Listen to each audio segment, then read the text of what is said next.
Irmãos, a paz do Senhor Jesus Cristo seja com todos vocês. Hoje, meus amados irmãos em Cristo, trago uma mensagem de Deus para a vossa reflexão e para o vosso crescimento no conhecimento da palavra de Deus e na prática da fé cristã.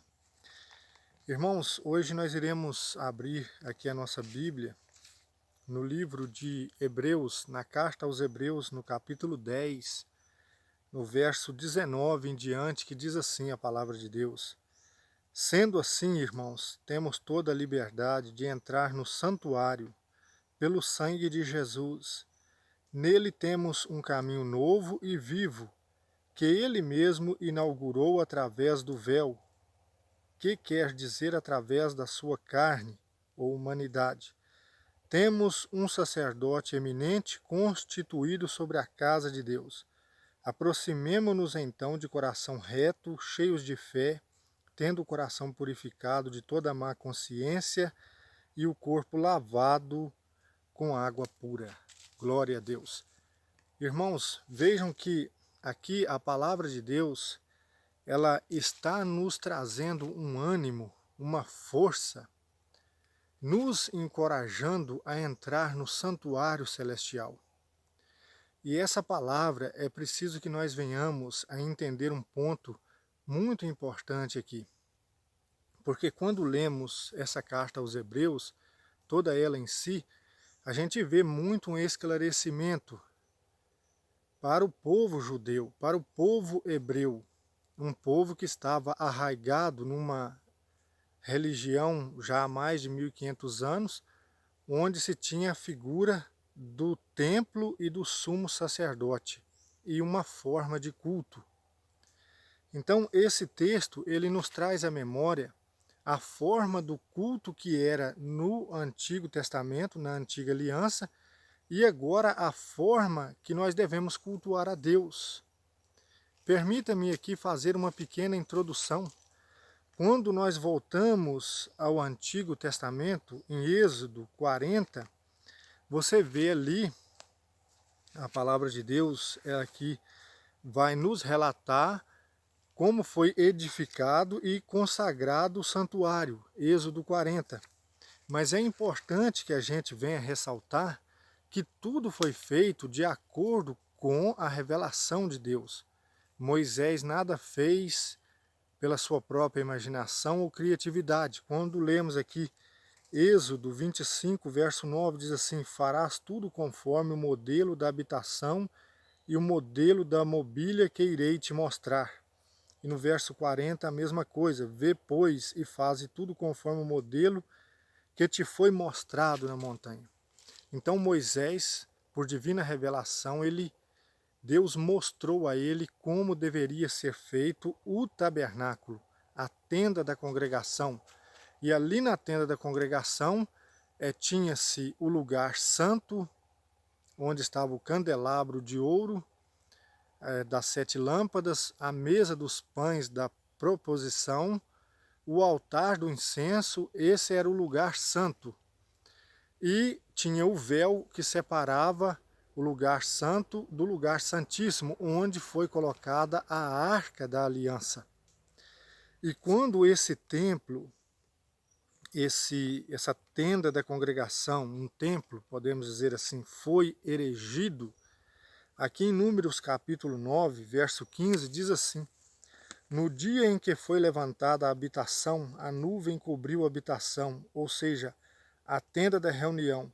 Desde o entardecer até a manhã repousava sobre a habitação como aspecto de fogo. Assim, pois, a nuvem a cobria permanentemente, tomando o aspecto de fogo até o amanhecer. E aqui a palavra relata, nos versos seguintes, que quando a nuvem se elevava sobre a tenda, no verso 17, então os israelitas se punham em marcha. No lugar onde a nuvem parava, aí acampavam. E isso podia durar um dia, 2 dias, uma semana, um mês, um ano. Se a nuvem levantasse, Israel levantava acampamento. Se a nuvem parava, Israel ali parava. Então você observa que no dia que foi levantada a habitação, a tenda da congregação, veio a presença de Deus. Deus veio habitar com o seu povo. Então, quando você olha para essa figura, para o Antigo Testamento, e você olha para o templo, você observa que Deus habitou no meio do seu povo. E tudo aquilo era uma representação do que há no céu, do celestial. Da mesma forma, quando muitos anos depois Salomão ele ergue o templo de Deus, aqui no capítulo 8 de 1 Reis, no verso 10, assim: ora, quando os sacerdotes saíram do santuário, a nuvem encheu o templo de Yahvé, e os sacerdotes não puderam continuar sua função por causa da nuvem. A glória de Yahvé enchia o templo de Yahvé. Então disse Salomão: Yahvé, Deus, decidiu habitar a nuvem escura. Sim, eu construí para ti uma morada, uma residência em que habitas para sempre. Então você observa que assim como foi no tempo de Moisés, quando Moisés ergueu a habitação, desceu como que uma nuvem, um fogo, primeiramente, e encheu toda a habitação. Isso demonstrou naquele momento que Deus veio habitar com o povo.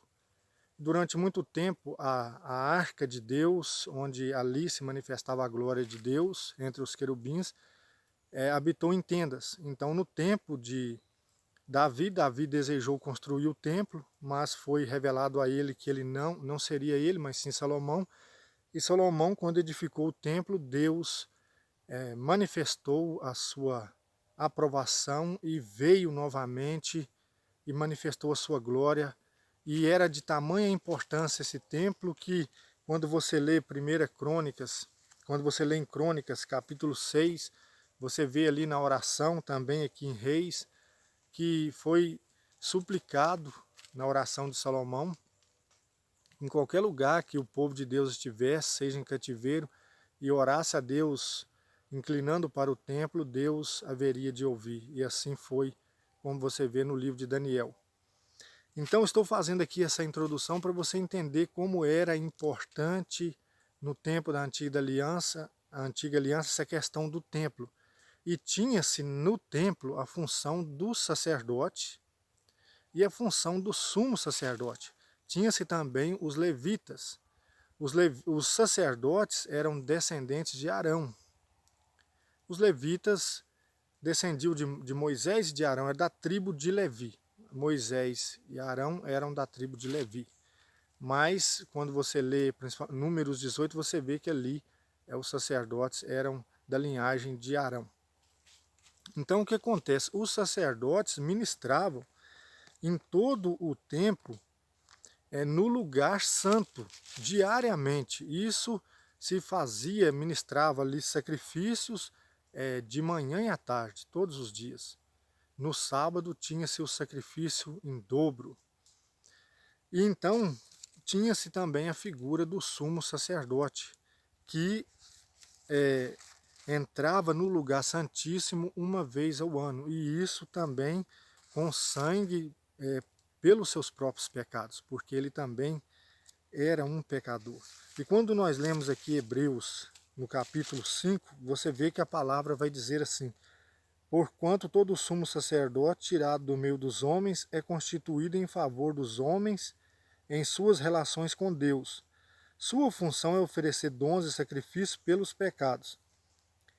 E é capaz de ter compreensão por aqueles que são ignorantes e erram, porque ele mesmo está cercado de fraqueza, pelo que deve oferecer sacrifício tanto pelos pecados do povo quanto pelos seus próprios pecados. Ninguém, pois, se atribui esta honra, senão o que foi chamado por Deus como Arão. Então você vê que aqui era a função do sacerdote, oferecer dons e sacrifícios a Deus em favor do povo. Porque o sacerdote constituído por Deus, ele era capaz de compadecer do povo, porque ele também era um pecador, era um homem pecador. Então você observa que aqui vem mostrando para nós que agora, na nova aliança, na nova economia da aliança de Deus feita em Cristo Jesus, não há mais essa figura do templo físico em si. Porque quando você abre aqui a Bíblia no Evangelho de João, no capítulo, no capítulo 2, você vê que num determinado momento, aqui Cristo, ele entra em debate ali com os fariseus, com os judeus, na purificação do templo. E aqui num determinado momento, João 2,18, os judeus interrogam Jesus e diz: que sinal nos mostra para agir assim? Jesus respondeu: destruí este santuário, este templo, e em 3 dias eu o levantarei. Então eles ficaram escandalizados. Mas como assim? Demorou 46 anos para que fosse concluída toda a obra do templo. Como que em 3 dias você vai reedificar esse templo? Mas eles não compreendiam que Jesus falava da sua ressurreição. Quando o Senhor Jesus ressuscitou, os seus discípulos entenderam. Aqui no verso 21 diz assim: ele, porém, falava do santuário do seu corpo. Assim, quando ele ressuscitou dos mortos, seus discípulos lembraram-se de que dissera isso e creram na Escritura e na palavra de Jesus. Então você vê que Jesus, ele vem e diz para os judeus assim: olha, eu sou maior do que esse templo, porque o arquiteto é maior do que a casa. E é isso que nós lemos aqui em Hebreus, no capítulo 3. E os judeus, eles ficaram escandalizados, porque o primeiro templo edificado por Salomão era glorioso.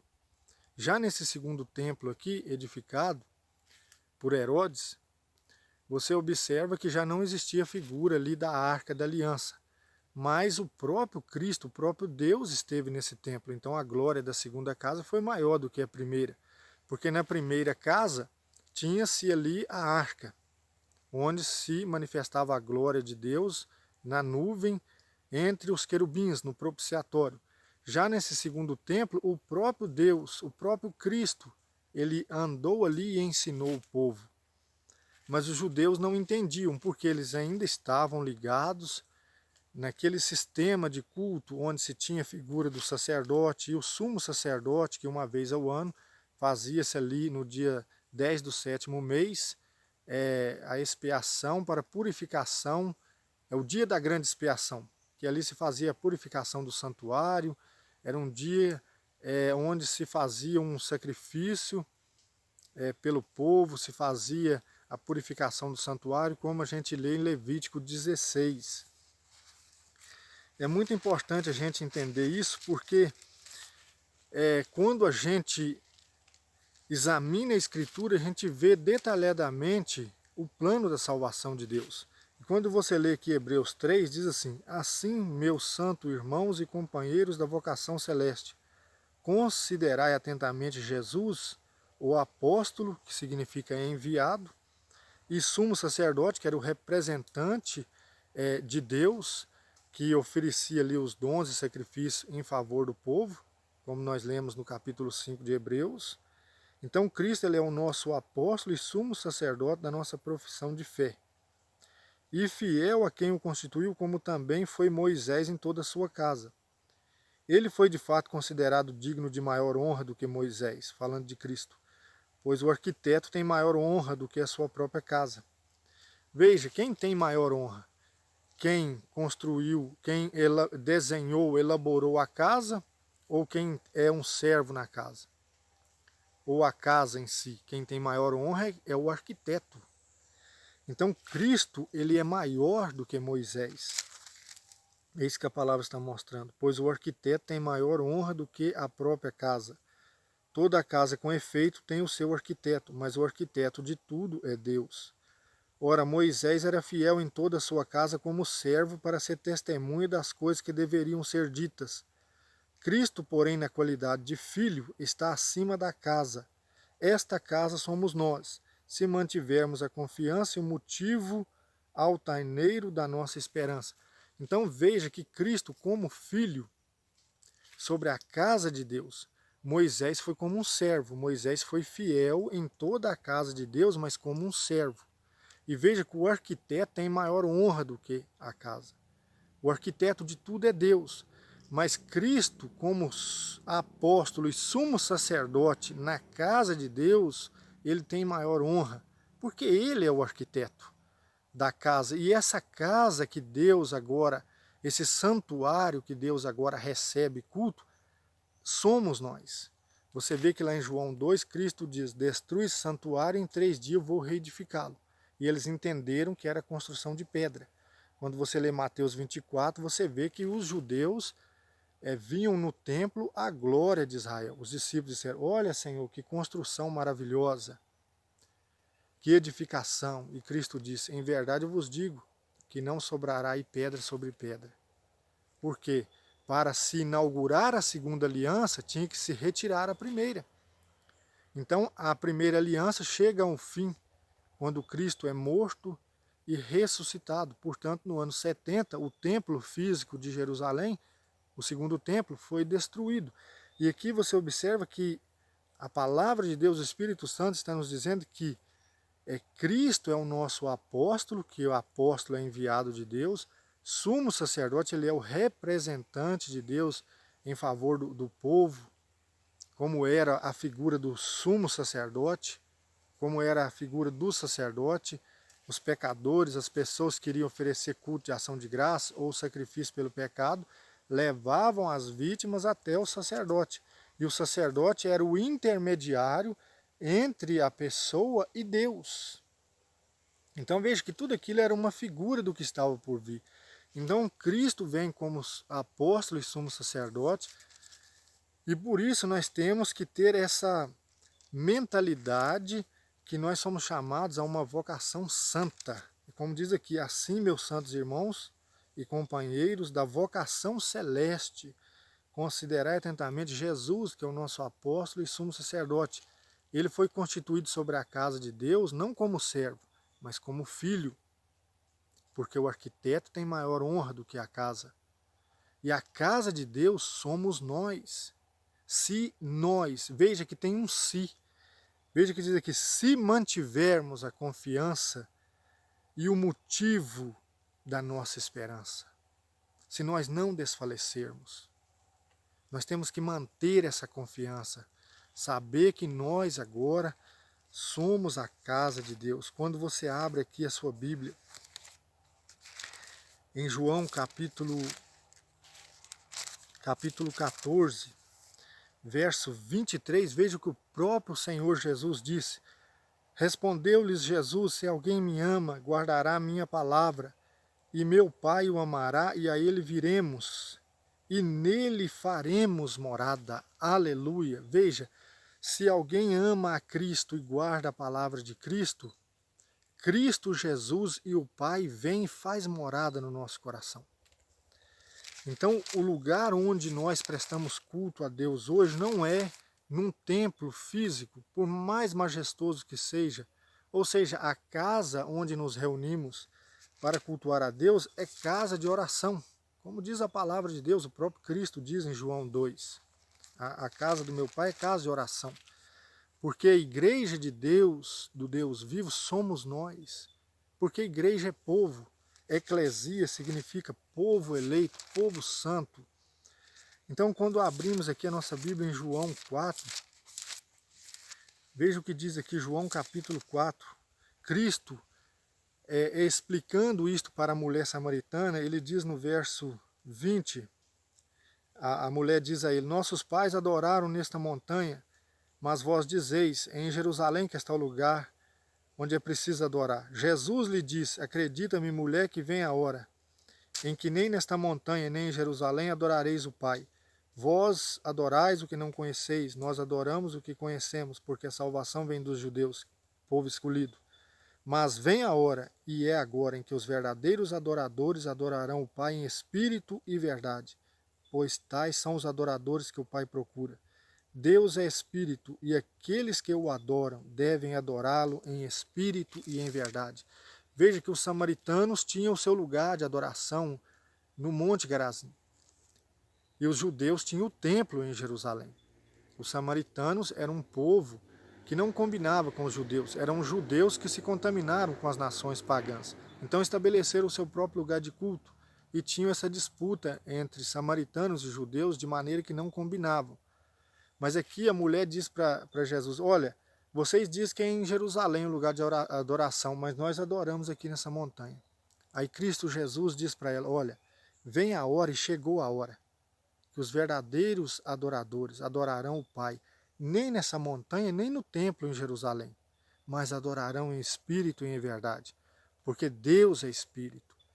E é necessário que aquele que busque a Deus, que adore a Deus, o adore em espírito e em verdade, ou seja, com um coração quebrantado, com um coração humilde, com sinceridade, você no seu trabalho, na sua casa, no seu lazer, em todo lugar, se você invoca a Deus com um coração quebrantado dentro da verdade, se humilhando diante de Deus, Deus te ouve, você adora a Deus. Não é necessário mais um templo físico. Veja que aquele templo físico limitava muito o acesso das pessoas a Deus. Por quê?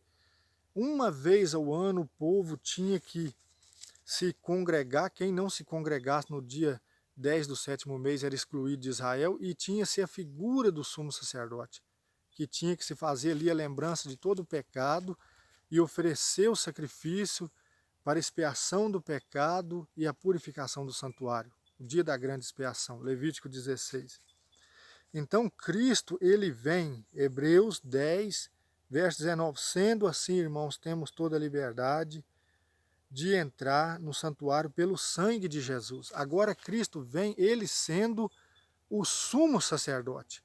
E ele vem não com sacrifício de touros, de bodes, ele vem com o seu próprio sangue. É o que diz aqui Hebreus 9, 11. Veja o que diz. Cristo, porém, veio como sumo sacerdote dos bens futuros. Ele atravessou um santuário maior e mais perfeito, que não é obra de mãos humanas. Isto é, que não pertence a esta criação. Entrou uma vez por todas no santuário celestial, não com sangue de bodes, de novilhos, mas com o seu próprio sangue, obtendo uma eterna redenção. De fato, se o sangue de bodes e de novilhos e a cinza de uma novilha espalhada sobre os seres ritualmente impuros os santifica, purificando seus corpos, quanto mais o sangue de Cristo, que pelo Espírito eterno se ofereceu a si mesmo a Deus, como vítima sem mancha, há de purificar nossa consciência das obras mortas, para que prestemos culto ao Deus vivo. Aleluia! Veja que, quando você lê a partir do verso 25, mostra que aquela aliança tinha que se fazer repetição dos mesmos sacrifícios na antiga aliança. E com isso, a repetição do sacrifício e a lembrança do pecado. Mas Cristo veio como sumo sacerdote dos bens futuros. Ele entrou de uma vez por todas, de uma vez para sempre, no santuário celestial, não com sangue de animais, mas com o seu próprio sangue. Porque se o sangue de uma novilha vermelha, a cinza dela, aliás, melhor dizendo, se as cinzas de uma novilha purificavam os seres ritualmente impuros, como a gente vê em Números 19, quanto mais o sangue de Cristo purifica a nossa consciência, porque Cristo se ofereceu a Deus como vítima de sacrifício pelos nossos pecados, pelo Espírito eterno. Então o sangue dele purifica a nossa consciência das obras mortas, para nós prestarmos culto ao Deus vivo. Aleluia! Veja que é isso que está dizendo, por isso ele é o mediador da nova aliança. Moisés foi mediador da antiga aliança. E veja que Cristo ele tem essa figura de sumo sacerdote, segundo a ordem de Melquisedeque, porque ele é eterno. Ele é o nosso mediador, ele é o nosso intercessor. Ninguém mais, ninguém mais. Não existe outro sacerdote, não existe sacerdotes hoje. Isso é uma invenção, isso se chama sincretismo, isso que a Igreja Católica fez. Isso não é bíblico para os tempos de hoje. Como a gente vê hoje na Igreja Católica, a figura do sacerdote. Não existe isso mais. Porque todos nós que aceitamos a Cristo de todo o coração e nos entregamos a servir ao Senhor, nós somos templo de Deus, habitação de Deus no Espírito. É isso que diz aqui em 1 Coríntios capítulo 1, no verso, melhor dizendo, capítulo 3, verso 16. Não sabeis que sois templo de Deus e que o Espírito de Deus habita em vós? Se alguém destrói o templo de Deus, Deus o destruirá, pois o templo de Deus é santo e esse templo sois vós. Então veja que Cristo hoje, ele ministra no santuário celestial, ele é que intercede a Deus por nós, e nós nos tornamos o templo de Deus, a habitação de Deus. Aleluia. Por isso a palavra de Deus, ela está dizendo, sendo assim, irmãos, temos toda a liberdade de entrar no santuário pelo sangue de Jesus. Nele temos um caminho novo e vivo que ele mesmo inaugurou através do véu, através da sua humanidade. Então nós temos acesso ao lugar santíssimo. Deus se manifestava ali numa nuvem entre os querubins no propiciatório.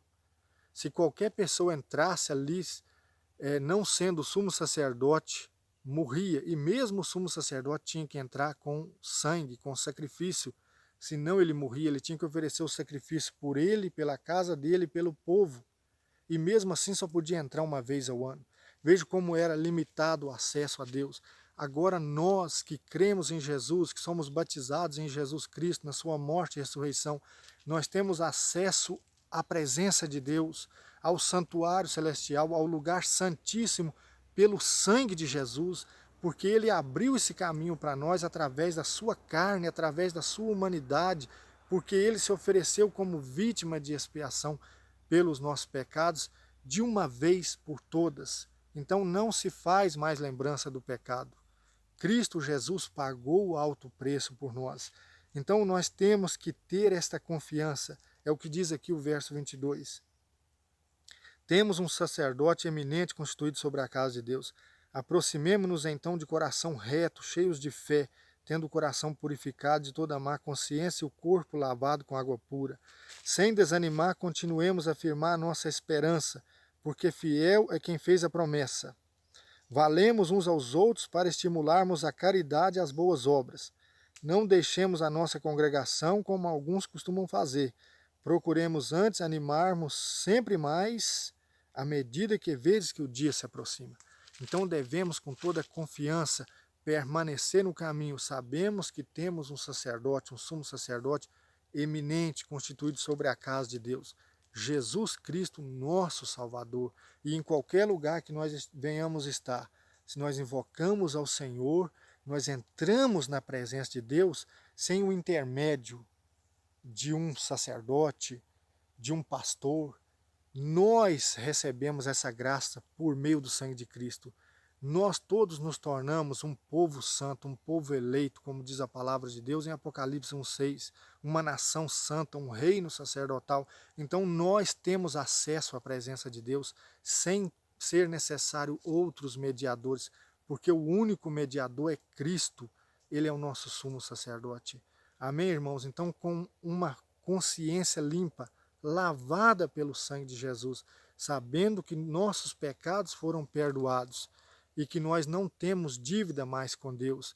Então não é necessário se oferecer mais nada pelo pecado, porque a única vítima aceitável por Deus, o Cordeiro de Deus, já foi oferecido. Não é necessário se oferecer mais nenhuma vítima pelo pecado, porque o Cordeiro de Deus foi oferecido pelos nossos pecados. Então, tendo essa certeza, essa consciência limpa, sabendo que agora só nos resta esperar a vinda gloriosa do Senhor Jesus para estarmos para sempre com Ele. Amém, irmãos? Vamos revestir dessa certeza, dessa fé, não abandonar a nossa reunião cristã, mas sim com fé, com alegria, nos reunir, buscar a Deus e praticar a caridade neste tempo presente. E glória a Deus, irmãos. Deus seja louvado. Aleluia, pois o Senhor, Ele tem feito grandes coisas. Amém? Glória a Deus. Aleluia.